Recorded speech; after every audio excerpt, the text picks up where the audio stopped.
How can I help you, Sahil? Go ahead, Sahil. Yeah, son, just have a very single just one single question. I am a Muslim, or let me correct myself. Yeah, I was a Muslim. Okay, so right now I'm at a point where I'm yet to decide whether I have to remain as a Muslim or should become a Christian. okay. So just so I I can need. repeat, because the sound quality is not good. You are, for now, a Muslim, but you're undecided whether you should remain Muslim, become Christian. Okay, man. Guys, pray for him now by the Spirit. His name is Sahil Khan. Okay, go ahead. Right. So the issue over here is I have watched a couple of your videos, or in fact, I would say many of your videos, and almost many things, whatever you said was pretty convincing. I understood the stuff, but still, somewhere deep inside, I do have what do you call that lack of convincing myself. That Yes, I know. could you please help me with couple of contradictions what we can see in Quran? I know you have In said the there's a lot Quran? of things. Yeah, okay, go ahead. Yeah. Yeah. Yeah. All right, go ahead. No, I need you to help me with certain contradictions in Quran. Just show me. Can you just show me Okay. certain contradictions? You want me to show you, or you're saying you have some? No, no. I'm requesting you to show me Yes. which actually can teach us that that's a false stuff or false religion. You know what I I'm see, I trying. see. Yeah, the Quran is full of contradictions. It's, in fact, the test of the Quran itself. I'll give you some. So he's asking me to show him contradiction. Okay, I have a lot of articles on this, but we'll discuss some. In chapter 4, verse 82, it says, have they not pondered over the Quran carefully with care? Had it been from other than Allah, they would find many contradictions. So the Quran is giving you the test, right? Uh-huh. Okay. So even that verse itself, just to give you a start, that verse cannot come from an all-wise God. You know why? Why? Because notice it's telling you, had it been from other than Allah, they would find many contradictions. Instead of saying they would have found one contradiction, they would have found many. You know what that means? That means Oh, the author is telling you, if you find few contradictions, that still doesn't mean it's not from Allah. You have to find many. Does that make sense? right, right. You see the first mistake there? Yeah. Why would God say, hey, if this book wasn't from God, you'll find many contradictions? So that means if I find few contradictions, that still doesn't deny it's from God. So that means God can make some mistakes, but not many. I mean, you see, even the structure of that verse is silly. Second problem with that verse, it says, had it been from other than Allah, if this book wasn't from Allah, they would find many contradictions. Now, that too, someone who thinks logically will see that's a very stupid formulation. Why? Because it's saying, if this book is from someone else, it'll have contradictions.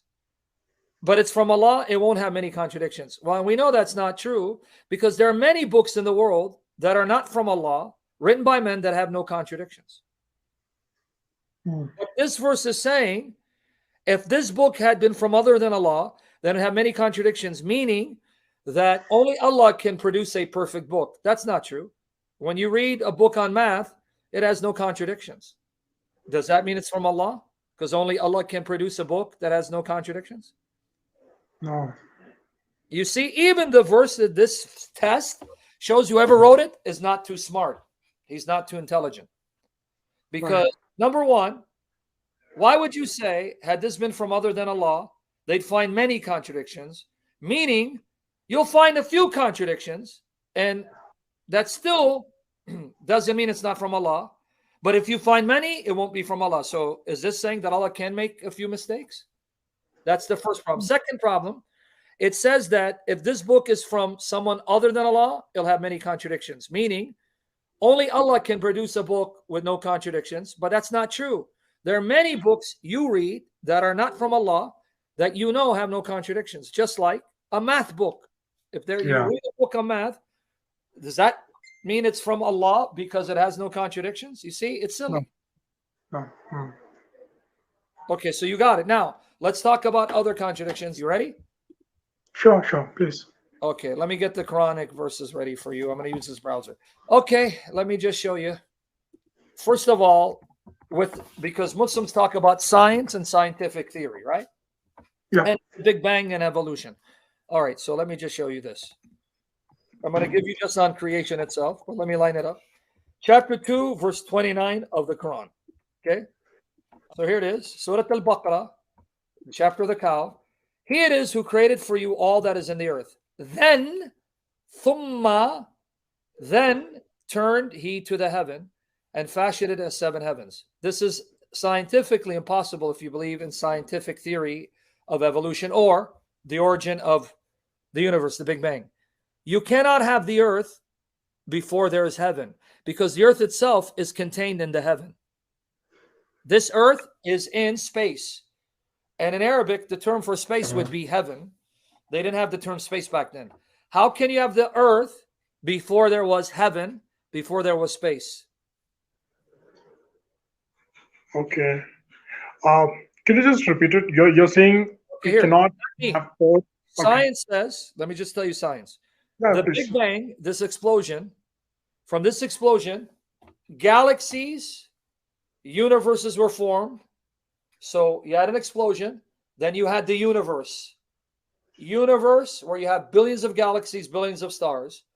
Is the earth in the universe or outside of the universe? It has to be in the universe.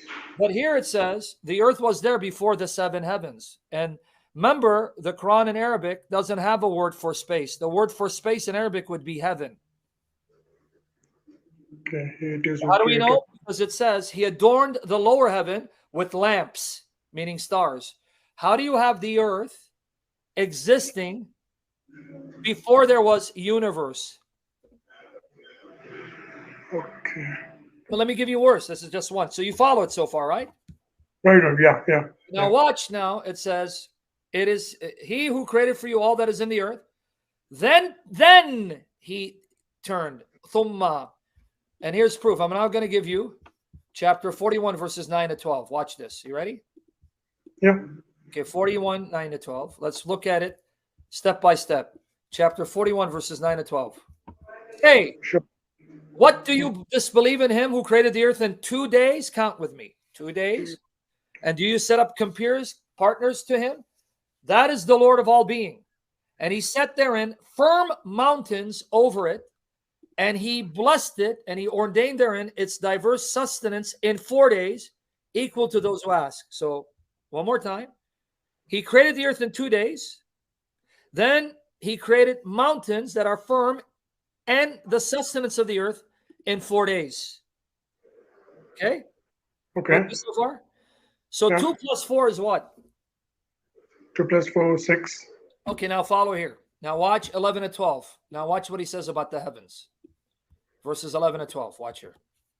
Then, thumma, he lifted himself to heaven when it was smoke, and said to it and to the earth, come willingly or unwillingly.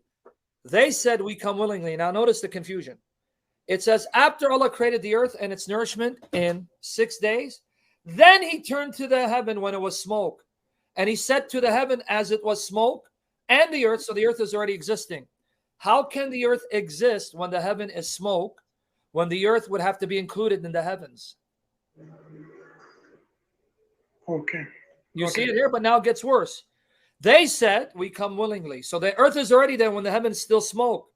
And he hasn't even fashioned it into 7 heavens. Because now read verse 12 with me. He determined them as 7 heavens in 2 days and revealed its commandment in every heaven. So now notice the order. Earth was created in 2 days. Then its nourishment mountains in 4 days. Then the heaven was smoke while the earth was there. And he told the heaven and earth, come together. They said, we come together willingly. Then he took the smoke, made it 7 heavens in 2 days. So 2 days to create the earth, 4 days to create its nourishment and sustenance. Then 2 more days to take the heaven while it's smoke and make it 7 heavens. 2 plus 4 plus 2 is what? 8. But now my question to you again, how can the earth be there before the heaven was? There's a second verse that says, the earth was already made. Then Allah took heaven while it smoke and made it 7 heavens. This is a joke. But now we get more problems. 2 days to create the earth, 4 days to create its nourishment and mountains. 2 plus 4 is 6. Then he took the heaven that was smoke and took 2 days to make it 7 heavens and everything in it. 2 plus 4 plus 2 is 8, right? Yeah, correct. Okay, but hold on. Elsewhere it says it took Allah to Allah 6 days to create the heavens and the earth. So what happened? Did Allah forget? Here, chapter 7, verse 54. Oh, is it? He said 8 days here. Elsewhere, it's actually 6 days. Here you go. Chapter 7, verse 54. 754 you said, right? Yep. Chapter 7, verse 54 of the Quran. Here we go. Okay. Surely your Lord is God who created the heavens and the earth in 6 days. Yeah, okay. Then sat himself upon the throne, covering the day with the night, it pursues urgently, and the sun and the moon and the stars subservient by his command. Verily his are the creation and the command. Blessed be God, the Lord of all beings. So here it's 6 days. But wait, he doesn't just say it one time, 6 days. He keeps repeating that it's 6 days. He keeps repeating it. Watch here. You ready? Yeah, please. Chapter 10, verse 3. Okay. Okay. Surely, chapter 10, verse 3, your Lord is God who created the heavens and the earth in 6 days. 6 days. That sat himself upon the throne, directing the affair. Intercessor there is none, save after his leave permission. That then is God, your Lord. So serve him, will you not remember? So here 2 verses, 7:54 and 10:3 says 6 days. But wait, chapter 11, verse 7. And it is he who created the heavens and the earth in 6 days. Now here's the 3rd verse that says 6 days. Right. And his throne was upon the waters, that he might try you, which one of you is fairer in works. And if thou sayest, you shall surely be raised up after death, the unbelievers will say, this is not but a manifest sorcery. Okay, hold on, a few more, brother. I got more verses for you on contradictions, but I just want to talk about creation. Chapter 25, verse 59. Who created the heavens and the earth, and what between them is in 6 days. Right. Man, 25:59. Chapter 11, which we just read, verse 7. Chapter 10, verse 3. And 7:54 say 6 days, right? Then set himself upon the throne, the all compassionate. Ask any informed of him. Okay, be patient, because I'm going to give you this one too. Chapter 32, verse 4, right? You ready? Yeah, please. Chapter 32, verse 4. Okay. God is he that created the heavens and the earth, 6. and what between them is in 6 days. Okay. Then seated himself upon the throne, apart from him, you have no protector, neither mediator, right? Will you not remember? So now let me just repeat the mistakes. In chapter 2, verse 29, and chapter 41, verses 9 to 12, we're told, earth was created. Then Allah created the heavens into 7 heavens. And when Allah turned to the heaven after creating the earth, the heaven was smoke, and he made it 7 heavens. He created the earth in 2 days, its nourishment and mountains in 4 days. That's 2 plus 4. That's 6. Then 6. He turned heaven when it was smoke, and took 2 days to turn into 7 heavens. So that's another 2 days. 2 plus 4 plus 2, that's 8 days. But here in these verses, it says it took him 6 days. Got it. Okay. Now, final error with creation. Okay. And by the way, here's another one, chapter 50, verse 38. Final error in creation account. And I'll give you more if you want. There's a lot more I can give you. 50, okay. It says, we created the heavens and the earth, and what between them is in 6 days, and no wearies touched us. Now, watch the confusion. One more time, chapter 41, verses 9 to 12. Watch the order of creation. Are you ready? Yeah. Watch the order, what came first. Got it. Here it is. Say, what do you disbelieve in him who created the earth in 2 days? And do you set up compeers to him? That is the Lord of all being. And he set therein firm mountains over it. He put mountains over the earth. And he blessed it, and he ordained therein its diverse sustenance. So he created the sustenance of the earth, meaning the vegetation, the trees, and the water, in 4 days, equal to those who ask. So here, the mountains and the earth's nourishment, its sustenance, like trees, plants, vegetables, water, created in 4 days, right? But then it says he created the heavens when it was smoke and the earth was there, and took 2 days to make it 7 heavens. Here it is. Now notice the order. Then He lifted himself to heaven when it was smoke, and said to it and to the earth, come willingly or unwillingly. They said, we come willingly. So he determined them as 7 heavens in 2 days and revealed its commandment in every heaven. But this contradicts chapter 79, verses 27 to 33 of the Quran. Can you just show me that verse again? This is my doubt. Don't take me wrong.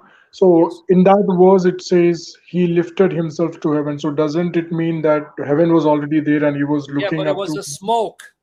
How can you Oh, have the earth existing when the heaven is smoke and he hasn't smoke. made it 7 heavens? Because the earth is in the heavens. Got it. Got it. All right. Please proceed. Yeah. Can you see it? Yeah. Yeah. When he turned to the heaven, what was it? It was just smoke. Yeah. How, if the earth is created, the heavens have to already be there because the earth Right. itself is in the heavens. It's in the universe. Okay. Makes sense. Yeah. Okay. But now watch the contradiction. Okay. 79, 27 to 33. Are you ready? Yeah. Yeah. What? Are you Yes. stronger in constitution or the heaven he built? He lifted up its vault and leveled and darkened its night and brought forth its forenoon. Now watch. After that, the earth, after that, he spread out the earth, therefrom brought forth its waters and its pastures, and the mountains he set firm, an enjoyment for you and your flocks. So it says, he raised up the heaven, made it a ceiling, a vault.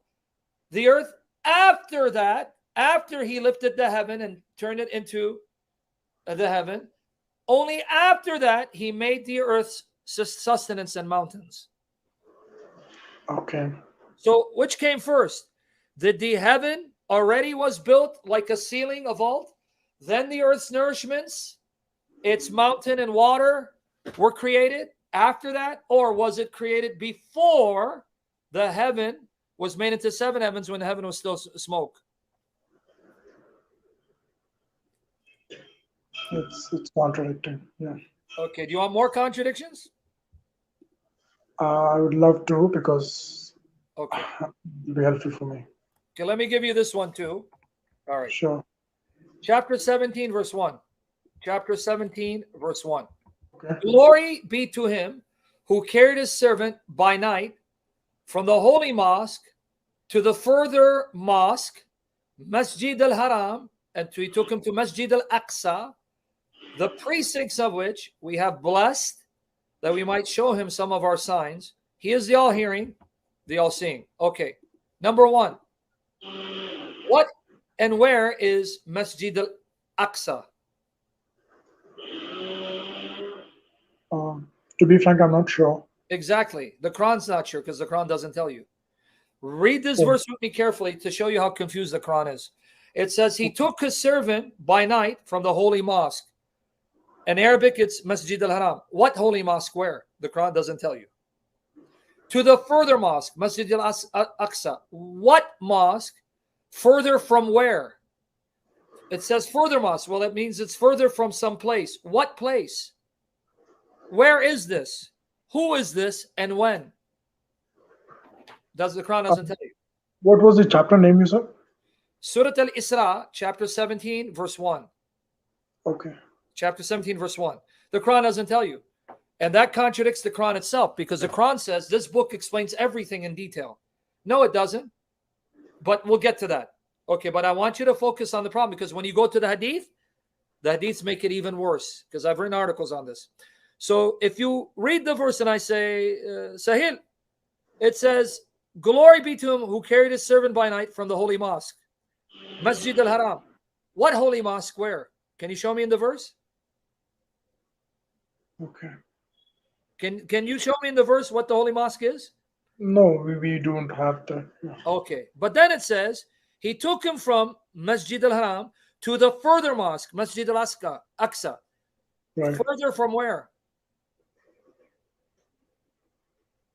Right. It's missing. We don't have that. Yeah. Exactly. And moreover, Masjid al-Aqsa did not exist because when you go outside of the Quran and you read the commentaries like Ibn Kathir, Qurtubi, Ibn Ishaq, Al-Tabari, and Sahih Muslim, Sahih Bukhari, according to the interpretation there, It says Muhammad was taken from the Kaaba, that's Okay. Masjid al-Haram, to Baitul Maqdas, Baitul Muqaddas, the temple in Aliyah in Jerusalem. Oh, You know, you have a problem, brother. There was no temple in Jerusalem in the time Muhammad. yeah, absolutely. Muqaddas was destroyed in 70 AD, 500 years before Muhammad was born. And then later, you had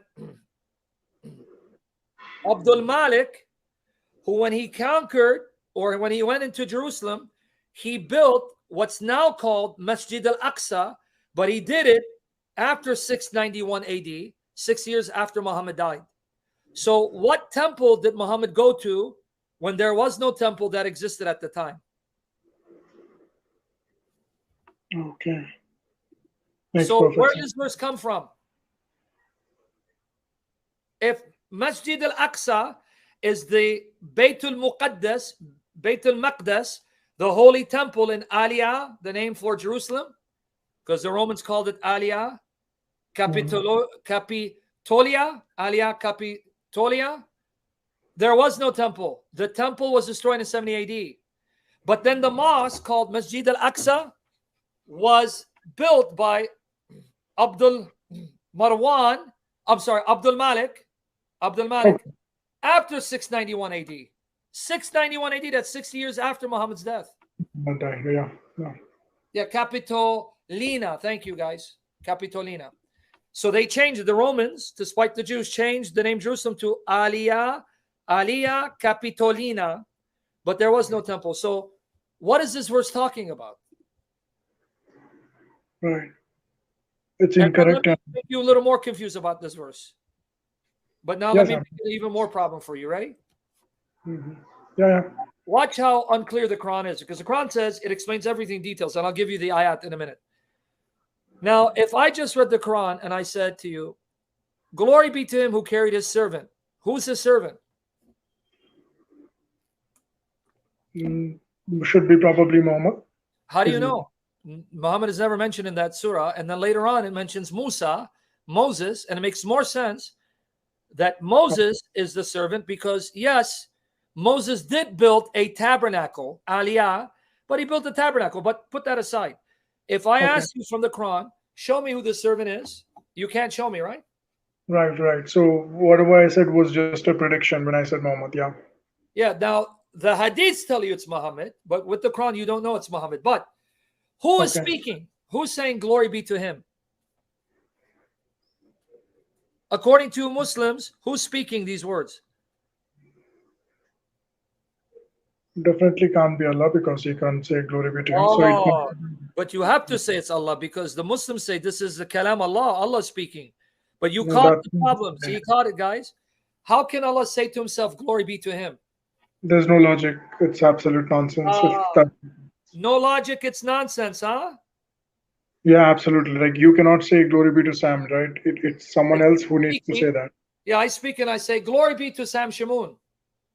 No, that doesn't But make then it sense. gets worse. Oh, wait, hold on. The speaker then says, glory be to him who carried his servant by night from the holy mosque to the further mosque, the precincts of which we have blessed, that we might show him some of our ayat. So who's the one We, saying we? And we show them our ayat, our miracles, our signs. uh, how it's we? Like I didn't get it. That's your Quran. This is supposedly Allah speaking in the plural, we. So Allah saying, we might show him some of our ayat, our signs. So Allah saying, glory be to Allah who took his servant by night, that we, Allah, we may show him some of our miracles, our ayat, our signs. Okay, but now I'm going to show you a bigger problem on the screen. Watch here. Oh my goodness. Yep, exactly. Watch here. Look at the confusion here. You thought that's bad? Watch here. It says, glory be to him who carried his servant by night from Masjid al-Haram to Masjid al-Aqsa, the precincts of which we have blessed, that we might show him some of our signs. So who's the him? that they're going to show miracles to? I wonder if it's talking about Trinity. Who? I wonder if it's talking about the Holy Trinity is what I guess. Okay, well, the Quran, some believe it was originally a Christian text that was corrupted. But if we go with the Muslim argument, they would say Allah saying we would show him our signs, meaning Muhammad, right? Right, exactly. Yeah. Okay, so let's go with that. That we might show him our signs. He is all hearing, the all seeing. Muhammad is the all hearing, all seeing. What? Yeah, read it. It's right there. That we might show him some of our signs. He, the him that we showed miracles to, is the all hearing, the all seeing. Show Muhammad him. is all hearing, all seeing. We might show he is the okay. So as we, oh my God. What's this? So him, our signs, ayat, he is the all hearing, the all seeing. So they showed Muhammad their signs. Muhammad is all hearing, all seeing. No way. That's blasphemy. But let's now say that he is the all hearing, the all seeing is Allah, right? Yeah, that. But we have a problem.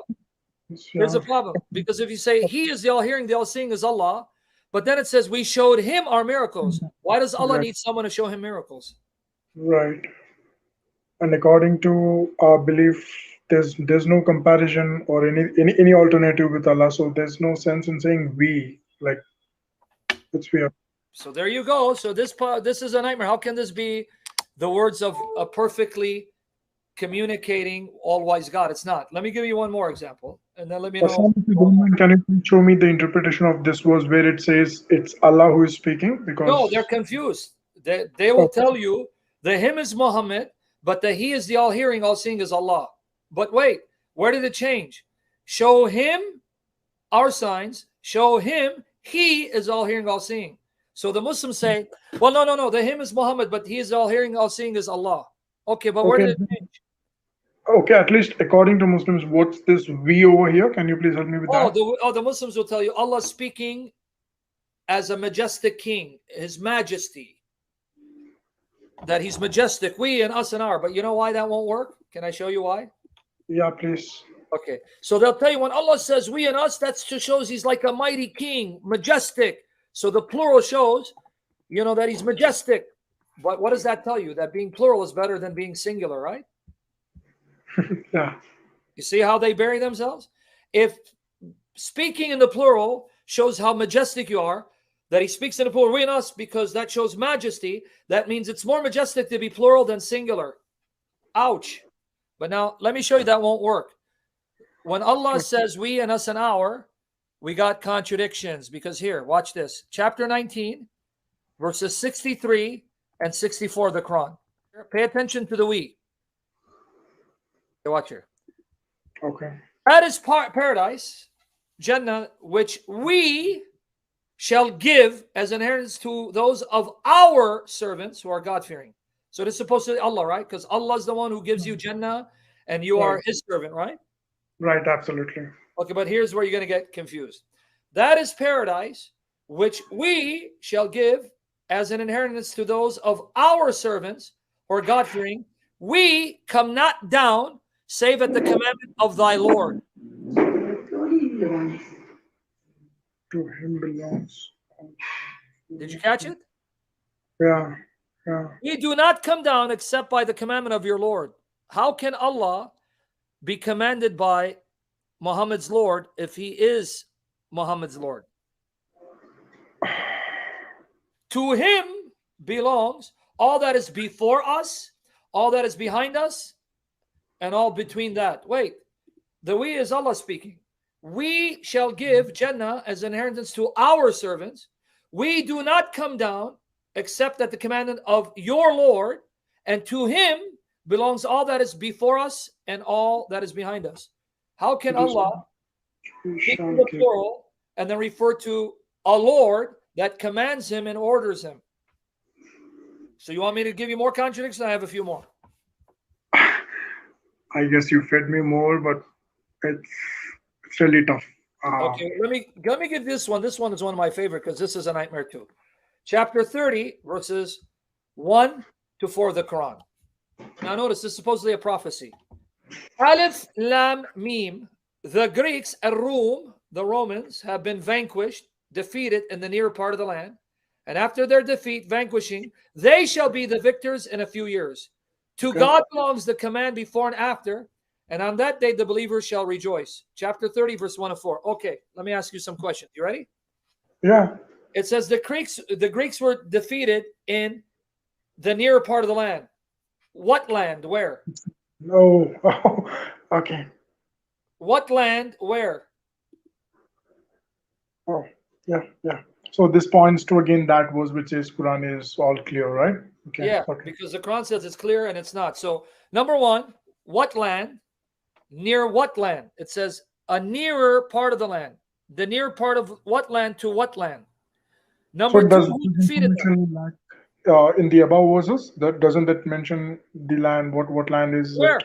I just gave you Oh, the whole verses. Chapter 30, oh, verse 1 and 4. It's right here. okay, okay. I didn't leave out anything. Oh, Where? yeah. And number two, who defeated them? Hmm. And number three, in a few years. Why? Allah doesn't know the exact years. He has to guess. In a few years. And the Arabic bid says 3 to 9. So Allah has to guess. Yeah, maybe 3 to 9 years. 3 to 9 years from what date? Because then you have to count, right? Yeah. So what's the date? What's the date, man? Because I want to count. Okay, a few years, 3 to 9, bid. All right. 3 to 9 years from what date, Allah? Doesn't tell me. Who defeated them, Allah? Doesn't tell me. What land were they defeated in? Doesn't tell me. And why do you have to guess a few years, Allah? Don't you know the exact years? I can give you more if you want, but it's up to you. Do you want more, or are you enough for now for you to think about? Yeah. I think it's good enough. All In right. fact, you know, what, if you just watch this video again, I'm really wondering about that. It's the first time in my life that I ever addressed the Trinity as holy. And trust me, it was not something which came out of me with my own conscience. I'm Wow. really wondering about that. How did I say Holy Trinity? Because I never used that word. Like I used to just address it as Trinity. That's it. So you are just confessing, first time in your life, you uttered involuntarily, you didn't choose to, the words Holy Trinity. Exactly. That's the first time. I'm really wondering how did I. In fact, to be frank with you, from past 2 to 3 minutes or maybe 5 minutes, I'm really thinking about that. How did I even use that word holy? Because I didn't use it. Yeah, because Yeah. a true God, who is Trinity, who's holy, is calling you and he's showing you the truth. So just be patient. He will bring you to the truth. And if you're honest with yourself, be honest with yourself. Examine the life of Muhammad and compare it to Jesus. You're going to see there's no way Jesus is a mere man and Muhammad can be a prophet. I mean, I can give you some examples that's in the authentic Sahih narrations and Quran. Can I give you one example that bothers me to this day? Yeah, please, Okay. please. In the Quran, chapter 4, verse 24, and then I can give you the hadith, Sahih hadith, which I'll give it to you. You ready? Yes. Yeah. Yeah. Okay. It's telling you the woman you cannot have sex with. The woman you cannot have sex with. So chapter 4, verse 24, Surah An-Nisa, chapter 4, verse 24. Also forbidden for you to have sex with are women already married, except those captives and slaves whom your right hands possess. You understand what I just quoted? If a jihadi or the Muslims attack your area and they take over, the Quran says you can capture the women, married women, and have sex with them and sell them. Here, let me give you the hadith. Sunan Abu Dawud from sunnah.com. I'll even open up on the screen. Here it is.